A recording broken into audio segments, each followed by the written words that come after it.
নমস্কার বন্ধুরা, পূর্ণিমার রান্নাঘরে সবাইকে স্বাগত। আজকে আমি বিরিয়ানি মশলা করে দেখাবো। তার জন্য নিয়ে নিয়েছি দারুচিনি, এটা আসল দারুচিনি। নিয়েছি লবঙ্গ, নিয়েছি সাহাজিরে, এলাচ, গোলমরিচ, জায়ফল, জয়িত্রী আর স্টার ফ্রুট, আর নিয়েছি বড় এলাচ।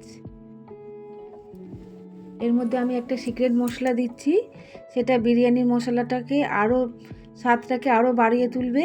এটা হচ্ছে পাথরের ফুল বা ডাগরকে ফুল বলে। চলো এবার আমি কড়াইটার মধ্যে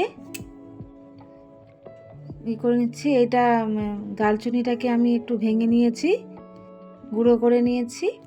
এবার কড়াইটার মধ্যে লো ফ্লেমের মধ্যে আমি এটাকে আস্তে আস্তে করে ভেজে নেব। এই পাথরের ফুলটা দিলে বিরিয়ানির মশলার টেস্টটা আরও বেড়ে যায়। এটা যে কোনো দোকানে পাওয়া যাবে, মশলার দোকানে। এটা টেস্টটা খুবই ভালো, বিরিয়ানির মশলার টেস্টটাকে আরও বাড়িয়ে তোলে। আমি একটু দিয়ে দিলাম, এটা বেশি না দিলেই হবে, অল্প সামান্য দিলেই হবে।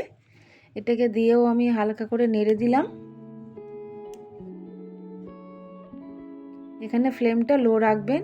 আমার হয়ে গেছে। এবার আমি এটাকে মিক্সিংয়ে গুঁড়ো করে নেব।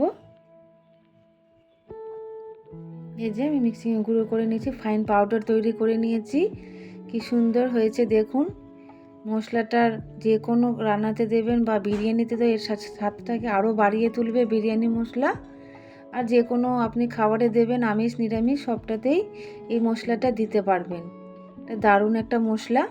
আপনাদের ভালো লাগলে আপনারা লাইক করুন, আমার চ্যানেলটাকে সাবস্ক্রাইব করুন।